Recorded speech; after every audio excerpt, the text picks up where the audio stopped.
Hello, hello, hello. Magandang araw. Welcome to my channel. Ako nga pala si Mystico Moreno, or in short, Mismo. At dito sa aking channel, we will manifest love and light sa inyong Tagalog love reading. Ngayon na, mismo. Wait lang, dikit ko lang to.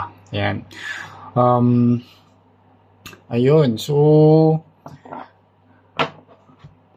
today, gagawin natin ang love reading para sa lahat ng Virgo. Ayan. So, gusto kong magpasalamat sa lahat ng Virgo na patuloy na sumusuporta at sumusubaybay sa Mystico Moreno channel. Thank you so much po. Sobrang appreciated. Sana patuloy niyong suportahan by liking this video. It really helps the channel grow. Comment lang sa baba, lalo na kung mag-resonate ang reading. And, kung bago kayo sa aking channel, sana supportahan niyo rin po by subscribing. Para updated rin kayo sa mga ipopost ko pang videos. Saka para mag-grow pa lalo ang aking channel at marami pa akong magawang love reading para sa inyo. Please don't forget also to like, share, and comment below. Okay, so ang gagawin natin ay ang 8-card spread wherein bubunot ako ng 8 cards from this deck and then 8 cards from the other deck, from this deck. Yan. So, gusto ko lang i-remind ang lahat, as I always do in my channel, that collective and general love reading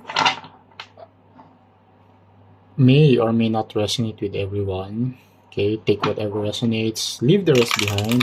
Kaya pag hindi talaga siya nag-resonate, huwag pilitin. Ibig lang sabihin, hindi ko nasagap ang energy nyo today.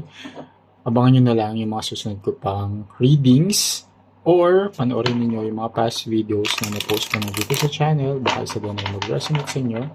Dahil ang tarot and oracle readings naman talaga ay timeless. Better yet, book a personal private reading sa akin. Nasa description box lang naman yung aking email address. Mas okay yun kasi naka-align yun sa energy niyo. Siya. Let's begin.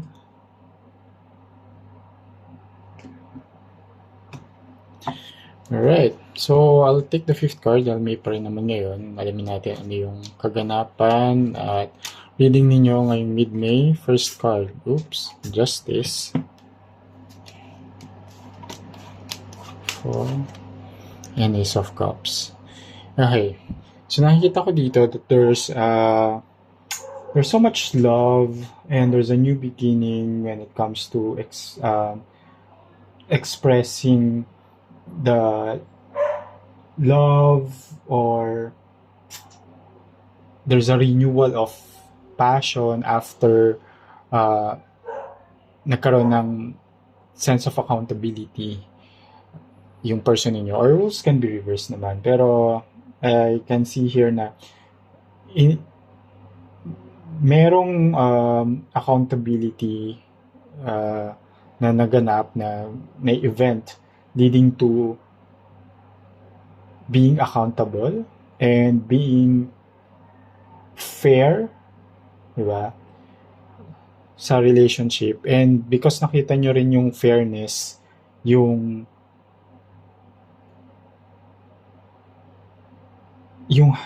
meron kayong balance sa relationship na nag-lead sa mas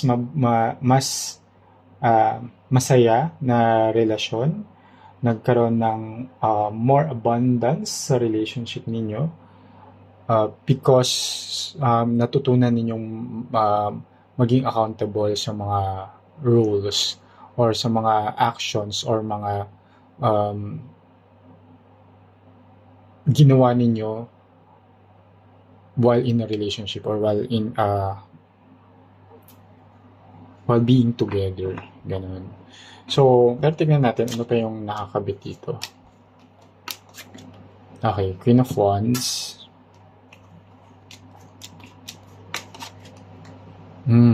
Queen of Wands and 9 of Wands. So, with the Queen of Wands showing up here plus the 9 of Wands, and Wands is suit of desire, and dito mas magkakaroon kayo ng deep connection. However, merong mga challenges na eventually ma-overcome nyo naman.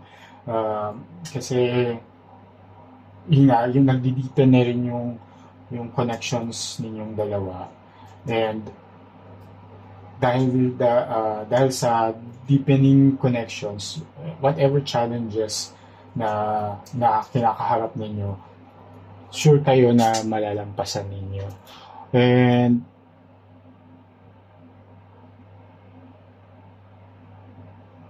meron, kasi si Nine of Wands, ano siya parang yung may pagiging cautious. Siguro related siya kasi dun sa nangyari in the past na leading to more accountability and leading to parang a renewal of passion or parang na-reignite yung love between the two of you. Related dun, medyo may pagiging protective siya when it comes to his or her heart. Dahil nga siguro sa nangyari, pero may mga baggages na hindi na-resolve before, pero eventually na-resolve naman. Kaso, parang alam nyo yun, may remnants lang of the past na minsan nagtitrigger dito sa person ninyo. However, with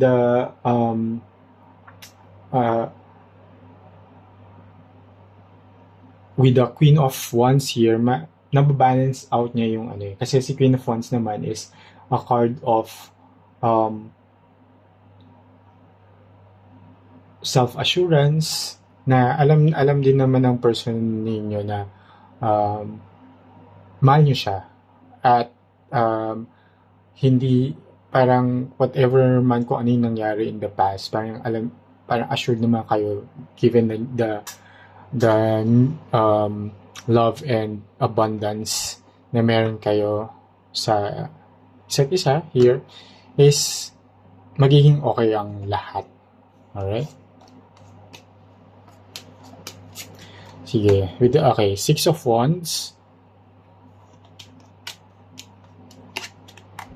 Oh, and the Queen of Coins. Takpan natin siya.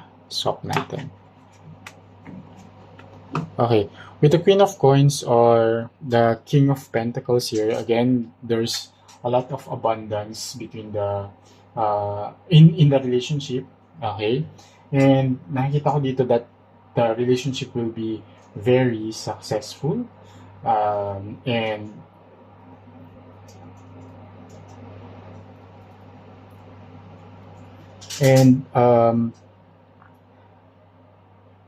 yung success kasi manggagaling siya from the achievements or milestones na meron kayo dahil committed kayo sa long-term relationship. Like ito, yung di ba yung kanina, kayo lang naman din makakaalam yan. And again, I'm doing collective reading. So, ano yung whatever nag-cause nung pagkakaroon nyo na realization to be more accountable sa relationship. So, yun yung mga like milestones or achievements na meron kayo dahil na-realize nyo na okay, may mga rooms for improvement and you're acting on it. Hindi lang siya yung parang okay, aware kayo pero wala naman kayong ginagawang paraan. But in your case, sa case niyo, ginagawa niyo siya ng paraan. And that's why mas nagkaroon kayo nung success sa relationship and even mutual respect sa isa't isa na alam niyo na, 'di ba? Parang 'di ba mas nagkakaroon talaga kayo ng respeto sa isa't isa pag alam niyo na may pagkukulang kayo, pagkakamali kayo at aware kayo nun. At ginagawa nyo ng paraan to resolve it. Yun nga, yung accountability.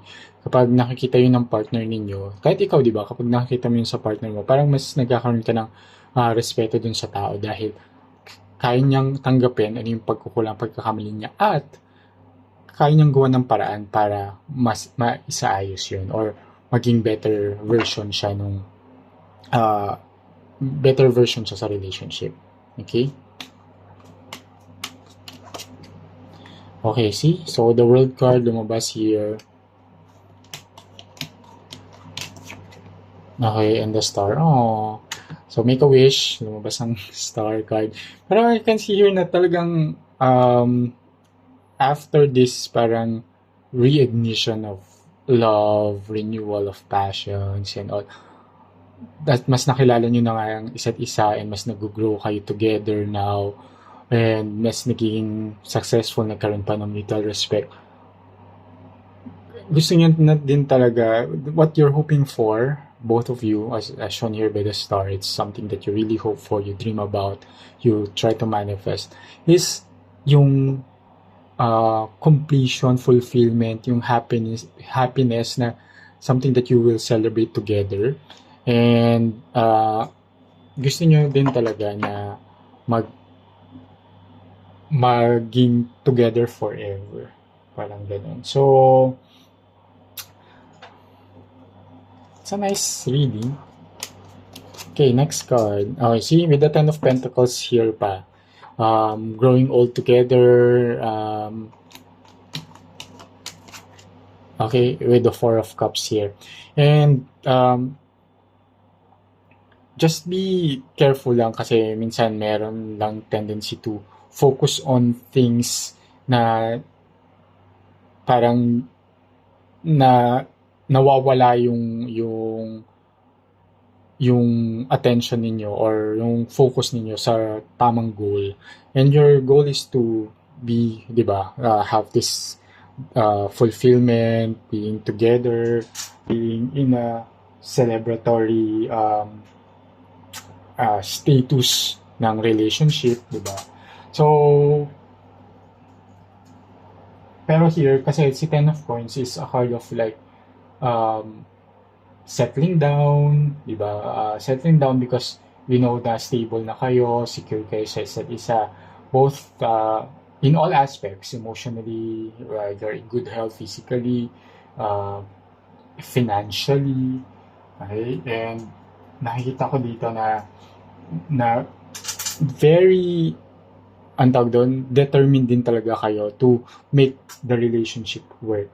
So, pero may, alam mo yun, careful lang kasi nga, there's a tendency here na bumalik yung cycle kasi. Careful lang doon. Kasi you have to be, na yung, di ba, kaka-reignite lang yung passion. Pero kasi with the Four of Cups here showing up and the Ten of Pentacles on about the wanting or having a strong, secure, and well-established relationship, merong parang baka bumalik siya kasi dun sa point na parang magkakaroon ng emotional distance, alam mo yun, tapos papaisip. So, you have to sustain. You sustain itong energies or yung mga positivities na nabanggit ko earlier sa relationship. Kasi, ayan. And see, with the King of Pentacles here, the abundance and the stability, yeah. So, King of Pentacles, actually, the Emperor and the King of Pentacles have pretty much the same energy, and it's more on the stability, okay? And yung sense of responsibility, abundance, na taking action, yung whatever you say, you do, okay? And whatever yung faithfulness is there, and the stability, the reliability is in the relationship. So, kung napapansin nyo ulit na parang okay, parang mukhang babalik ulit sa cycle, parang ulit siya, and kailangan mapag-usapan na naman and babalik sa sino yung magiging accountable sa ganitong condition. Agapan nyo na. And you have to take that leadership then if yung person ninyo don't have that capacity or capability. You, with the Emperor card here, you should make parang you should step up, di ba? Parang make sure na magiging continuous yung goal na naka-focus kayo dun sa goal ninyo, which is the long-term relationship, happy ending, di ba? And settling down, okay? Kasi once na mawala yung attention nyo doon, uulit na naman kayo dun sa cycle na yun. And for sure, ayaw nyo naman na mag-start ulit sa ganun. So, Three of Pentacles, see here, it requires collaboration. See, Four of Wands. Four of Wands is a very positive card. And it's card of milestones. And sabi nga nila sa, it's a lucky card. Kasi parang 11-11 yung Four of Wands, di ba? And the Four of Wands, it's a celebration, a card of celebration, reunion, a milestone in your relationship. So again, just stand your ground, be consistent din sa mga ginagawa ninyo, and it will eventually, with the Three of Pentacles here, this milestone in the relationship, or the celebration na nilook forward nyo as a couple, nangangailangan siya ng tamang effort, collaboration. You should be planning your goals as a couple together and supporting each other para mas mag-grow yung relationship. Okay. And last card,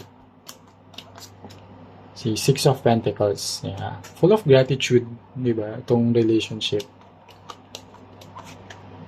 Yeah, Six of Pentacles and Six of Wands. That's nice. Di ba? Lumabas lang ulit yung Six of Wands, which is the success. So, your relationship will be very successful, again, as long as you sustain this positive energy, and kung ano man yung mga energy na didigress sa goals ninyo or magde-delay sa mga plano ninyo as a couple, sa growth ng couple, asikasuhin nyo yun and make sure na nandun kayo sa goal. Parang nasa same path kayo at you're helping each other, supporting each other reach that goal. Kasi here makikita ninyo that there's a victory at the end of the road, diba? Yung goal ninyo na happily ever after, settling down and being together forever, ma-achieve nyo yan actually, and magiging victorious kayo at maging successful kayo. As long as, again, you sustain that energy, and you will be grateful. Kasi Six of Pentacles is a card of gratitude, tapos may full reciprocation. So, whatever you do, marireceive mo rin siya back kasi well reciprocated. The love is reciprocated, the affection, the support is reciprocated. And, darating sa point talaga na, talagang natural na lang sa inyo to give back and forth the love. Diba? Without even asking for it. Parang, by default, yun na yung ginagawa ninyo as a couple. And with the Six of Wands, you will feel talaga na, wow, this is success, this is a victory, and because we work together, we worked as a team, and we recognize the efforts that we put or we gave sa relationship. Parang ganun, high energy. Okay? So, napakaganda ng reading ninyo, Virgo. Pero again, use this reading with discernment. Ayan. Abangan nyo na lang yung mga susunod ko pang love reading dito lang sa akin channel. Ako nga pala si Mystico Moreno, or in short, Mismo. Kita hits. Ingat.